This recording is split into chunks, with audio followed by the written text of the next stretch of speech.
ఈరోజు మనం ఒక ప్రత్యేకమైన సందేశాన్ని పరిశీలిద్దాం.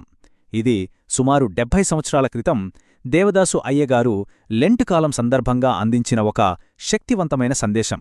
ఇందులో యేసుక్రీస్తు పొందిన తీర్పుల గురించి ఆయన చేసిన విశ్లేషణ మనకు చాలా లోతైన విషయాలను తెలియజేస్తుంది. దాని గురించి ఇప్పుడు వివరంగా చూద్దాం. సరే, అసలు విషయంలోకి వెళ్దాం. మనందరి మదిలో మిదిలే మొదటి ప్రశ్న ఇదే.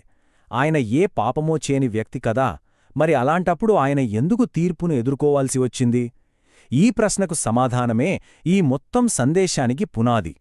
చూడండి, ఈ సందేశం యొక్క మొత్తం సారాంశం, దాని ఆత్మ అంతా ఈ ఒక్క వాక్యంలోనే ఉంది. అంటే మానవాళి పొందాల్సిన తీర్పుల నుండి మనల్ని తప్పించడానికి ఆయన స్వయంగా మన స్థానంలో నిలబడి ఆ తీర్పులన్నిటినీ పొందారన్నమాట. అయితే ఆయన మన స్థానంలో నిలబడటం వెనుక ఉన్న ప్రాముఖ్యత పూర్తిగా అర్థం కావాలంటే ముందుగా అసలు సమస్యేంటో చూడాలి. ఈ సందేశం ప్రకారం మానవాళి ఎదుర్కొనే 5 రకాల తీర్పులున్నాయి. అవేంటో ఇప్పుడు చూద్దాం. అవునండి, 1 కాదు, 2 కాదు, ఏకంగా 5 తీర్పులు. ఈ సందేశం ప్రకారం ఇవి ప్రతి ఒక్కర్నీ ప్రభావితం చేసే తీవ్రమైన ఘట్టాలు. ఈ తీర్పుల జాబితా చూస్తే అవి మన వ్యక్తిగత మరణం నుంచి మొదలుపెట్టి ప్రపంచవ్యాప్తంగా జరిగే పెద్ద పెద్ద సంఘటనల వరకు విస్తరించి ఉన్నాయి.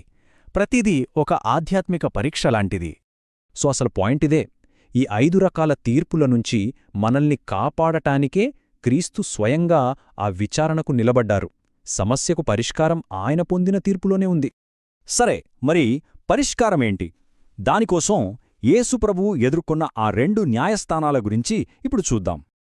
చూడండి, ఆయన తన కాలంలో ఉన్న 2 అత్యంత శక్తివంతమైన అధికార కేంద్రాల ముందు నిలబడ్డారు. ఒకటి మతపరమైన అధికారం, ఇంకొకటి ప్రభుత్వ అధికారం.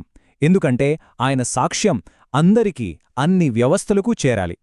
ఆయన ఎదుర్కొన్న మొదటి విచారణ ఈ సన్హెడ్రిన్ అనే శక్తివంతమైన మతసభ మున్నే జరిగింది. ఆ సభలో ఆయనను అడిగినవేవో మామూలు ప్రశ్నలు కాదు.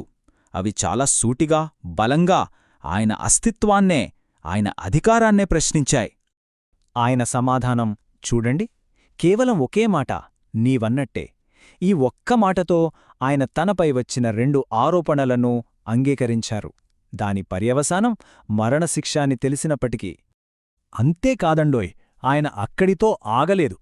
తన విచారణకు మించి తను ఆరోహణమవ్వడం గురించి, మళ్లీ తిరిగి రావడం గురించి మాట్లాడారు. అంటే మీ తీర్పు తాత్కాలికం, నా అధికారం శాశ్వతం అని పరోక్షంగా వాళ్లకే సవాల్ విసిరారన్నమాట. ఇక్కడినుంచే ఈ సందేశం ఒక మలుపు తీసుకుంటుంది. క్రీస్తు చరిత్రలో చేసిన దానినుంచి ఇప్పుడు మనం, అంటే విశ్వాసులుగా మన బాధ్యత ఏంటో చూపిస్తుంది. క్రీస్తు ఎలాగైతే ధైర్యంగా సాక్ష్యం ఇచ్చారో అలాగే విశ్వాసులు కూడా ఈ 4 విషయాల్లో సాక్షులుగా ఉండాలని ఈ సందేశం పిలుపునిస్తోంది. అయితే ఈ సాక్ష్యం కేవలం మనలో మనం చెప్పుకోవడానికి కాదు. ఇది 2 చోట్ల ఇవ్వాలి. 1 మన తోటి విశ్వాసుల మధ్యలో, అంటే సంఘంలో. 2 బయట ప్రపంచం ముందు. ఇక్కడ చాలా ఆసక్తికరమైన పోలిక ఉంది. చూడండి, క్రీస్తు ఇచ్చిన ప్రతి సాక్ష్యానికి, విశ్వాసి ఇవ్వాల్సిన సాక్ష్యానికి ఒక లింక్ ఉంది. ఆయన నేను దేవుని కుమారుడను అన్నారు. మనం ఆయన ద్వారా మేము దేవుని పిల్లలం అని సాక్ష్యమిస్తాం. ఆయన నేను క్రీస్తును అన్నారు. మేము ఆయనకు చెందినవాళ్లము అని సాక్ష్యమిస్తాం. ఆయన తన ఆరోహణ గురించి మాట్లాడితే మనం మన ఎత్తబడటం గురించి ధైర్యంగా చెప్తాం. ఆయన తన రాకడ గురించి చెప్తే మనం కూడా ఆయనతో తిరిగి వస్తామని ప్రకటిస్తాం. ఇదొక అద్భుతమైన సమాంతర నిర్మాణం. అందుకే క్రీస్తు పొందిన తీర్పు అనేది కేవలం చరిత్రలో జరిగిపోయిన ఒక సంఘటన కాదు. అది మన స్థానంలో ఆయన తీసుకున్న శిక్ష, ఒక ప్రత్యామ్నాయం. దానివల్లే మనకు సాక్ష్యమిచ్చే ఈ కొత్త జీవితం సాధ్యమైంది. కాబట్టి చివరిగా ఈ సందేశం మన ముందు ఒకే ఒక సూటి ప్రశ్నను ఉంచుతుంది. ఈ లెంట్ కాలంలో మనం ఆలోచించుకోవాల్సిన ఒక లోతైన ప్రశ్న. ఈ గొప్ప సత్యం తెలిసిన తర్వాత లోకానికి మనమిచ్చే సాక్ష్యమేంటి?